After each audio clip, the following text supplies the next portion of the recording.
कक्षा 10वीं के सभी भैया बहन ध्यान देंगे।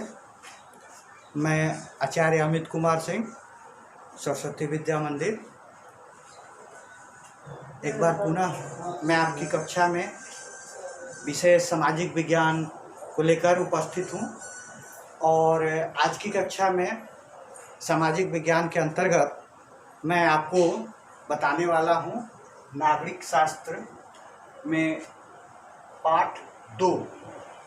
और पाठ 2 में क्या पढ़ना है हम सबको?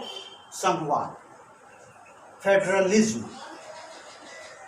तो सबसे पहले हम संघवाद क्या है, संघवाद किसे कहते हैं, या संघवाद से क्या तात्पर्य है, इसकी चर्चा हम करेंगे।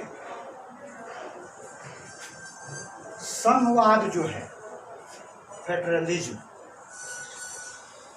तो संघवाद यानी संघीय व्यवस्था। आप समझ गए होंगे संघवाद का मतलब होता है संघीय व्यवस्था। तो संघीय व्यवस्था, संघीय व्यवस्था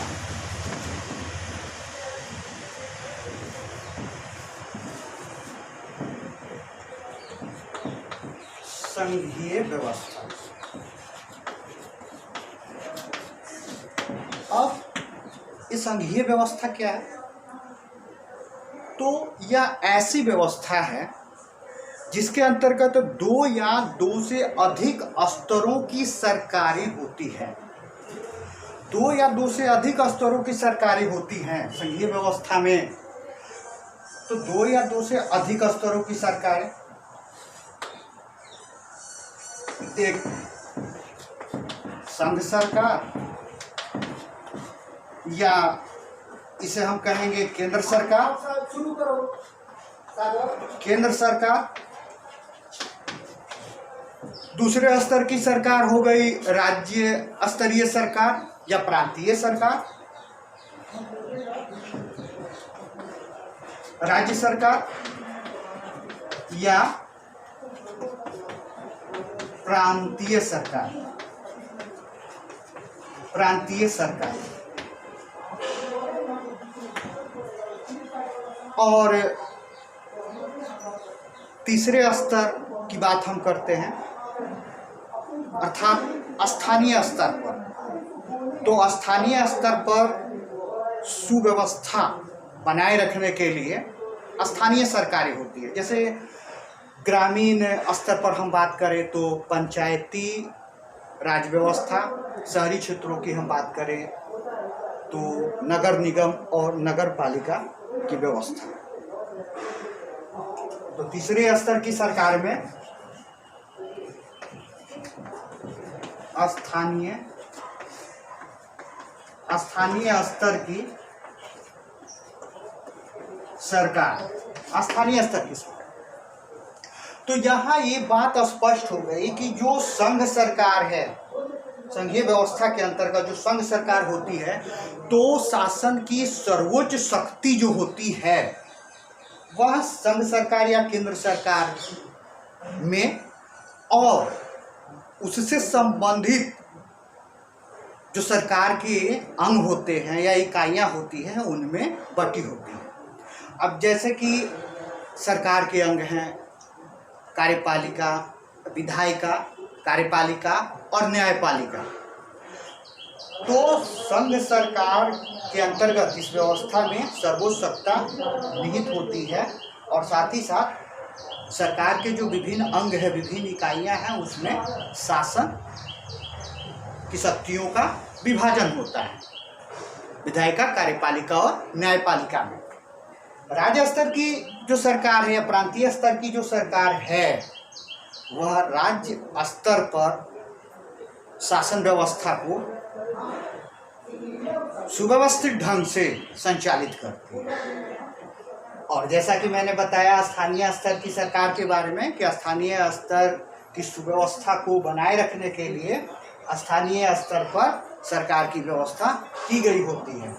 तो स्थानीय स्तर पर ग्रामीण क्षेत्रों के लिए पंचायती राज व्यवस्था के बारे में मैंने बताया, और शहरी स्तर पर हमने बताया नगर पालिका और नगर निगम की व्यवस्था। अब हम बात करते हैं संघीय व्यवस्था की विशेषताओं के बारे में। तो एक चीज ये भी स्पष्ट मैं कर दूं आपको कि भारत में संघीय व्यवस्था है, भारत में संघीय व्यवस्था की सरकार है, और संघीय व्यवस्था की विशेषता, संघीय व्यवस्था की विशेषता की चर्चा हम करते हैं। संघीय व्यवस्था की विशेषता, तो पहली विशेषता क्या हम बता सकते हैं?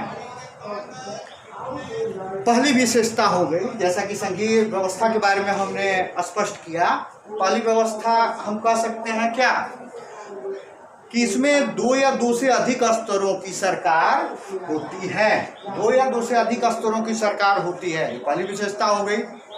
दूसरी विशेषता, संघीय व्यवस्था के अंतर्गत जो विभिन्न स्तरों की सरकारें होती है वह एक ही नागरिक समूह पर शासन करती है। कैसे? तो जैसे मानते हैं कि संघ सरकार और केंद्र सरकार है, तो संघ सरकार भारतीय, जैसे हम भारत क्षेत्र का उदाहरण लेते हैं, भारतवर्ष का, तो जैसे कि संघ सरकार भारतवर्ष के नागरिकों पर शासन करती है, राज्य सरकार भी भारतीय नागरिकों पर ही शासन करती है। तो कहने का मतलब है, विशेषता के रूप में हमने बताया कि इस व्यवस्था के अंतर्गत, संघीय व्यवस्था के अंतर्गत क्या होता है कि विभिन्न स्तरों की सरकारें जो हैं एक ही नागरिक समूह पर शासन करती हैं, और इनके अधिकार क्षेत्र भी क्या होते हैं? अलग अलग होते हैं। राज्य सरकारों के अधिकार क्षेत्र निर्धारित हैं, केंद्र सरकार के अधिकार क्षेत्र निर्धारित हैं, और स्थानीय स्तर की जो व्यवस्था बनी हुई है उनका भी जो है कार्य क्षेत्र, अधिकार क्षेत्र निर्धारित है, संविधान में निर्धारित कर दिया गया है। तीसरी विशेषता के रूप में हम क्या कह सकते हैं संघीय व्यवस्था में?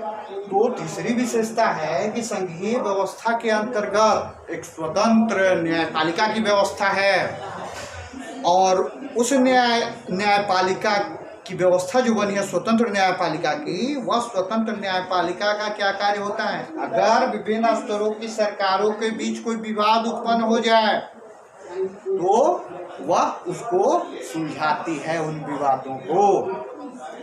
अगली विशेषता क्या कह सकते हैं?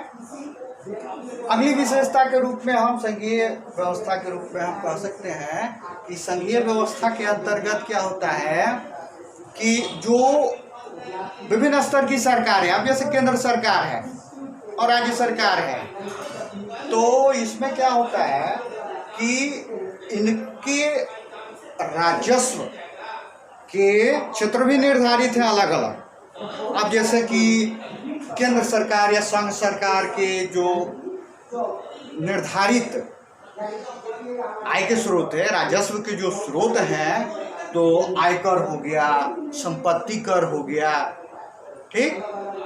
और राज्य सरकार के राजस्व के अगर साधन की बात करें, आय की साधन की बात करें, तो भू राजस्व हो गया, बिक्री कर, उत्पादन कर, ये सभी राज्य सरकार के जो है वह आय के स्रोत हो गए, राजस्व के स्रोत हो गए। फिर क्या है, इसकी एक और विशेषता की चर्चा करते हैं।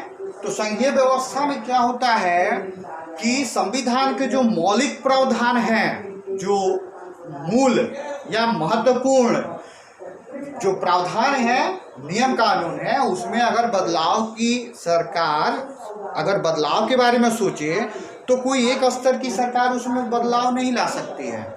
उसके लिए क्या होता है कि विभिन्न स्तरों पर जो सरकारें होती है उसमें सहमति होना आवश्यक होता है। तो इस प्रकार संघीय व्यवस्था के अंतर्गत अर्थात संघवाद संघीय व्यवस्था के अंतर्गत ये संघीय व्यवस्था की विशेषताएं हैं। अब हम बात करते हैं एकात्मक शासन व्यवस्था की। तो एकात्मक शासन व्यवस्था क्या है? नाम से ही स्पष्ट है, एकात्मक शासन व्यवस्था अर्थात ऐसी शासन व्यवस्था जिसमें क्या होता है एक ही स्तर पर सरकार होती है, एक ही स्तर पर सरकार होती है। तब क्या है इसमें कि एकात्मक शासन व्यवस्था के अंतर्गत जो सरकार होती है, अर्थात इसमें जो केंद्र सरकार होती है, तो उसी में शासन शक्ति निहित होती है और शासन से संबंधित जो इकाइयां होती हैं शासन में सहयोग करने की, वह केंद्र सरकार के अधीन रहकर काम करती है और केंद्र सरकार उनको आवश्यक दिशा निर्देश जो है शासन के विभिन्न इकाइयों को देते रहते हैं। तो इस प्रकार की शासन व्यवस्था का उदाहरण हम कह सकते हैं ब्रिटेन हो गया, जापान हो गया, स्वीडन हो गया, नॉर्वे हो गया। तो एकात्मक शासन व्यवस्था के अंतर्गत ये विभिन्न देशों को बताया जा सकता है। तो आज की कक्षा में संघवाद के अंतर्गत हमने संघवाद क्या है, इसकी विशेषताएं क्या है, एकात्मक शासन व्यवस्था क्या है, इसके बारे में हमने व्याख्या की। अपेक्षा है आप सब आज की इस कक्षा में बताए गए महत्वपूर्ण तथ्यों को अपने नोटबुक में नोट किया होगा, व्यवस्थित ढंग से अपनी कॉपी में आपने नोट कर लिया होगा। और आज का जो गृह कार्य है, तो गृह कार्य इस प्रकार है कि आप आज के बताए गए तथ्यों के आधार पर प्रश्न निर्माण करेंगे और प्रश्न निर्माण करके उसका उत्तर व्यवस्थित ढंग से अपनी कॉपी में लिखेंगे। शेष अगली कक्षा में फिर इस पाठ में अन्य टॉपिक या प्रकरण से संबंधित मैं फिर व्याख्या करूंगा। तब तक के लिए धन्यवाद।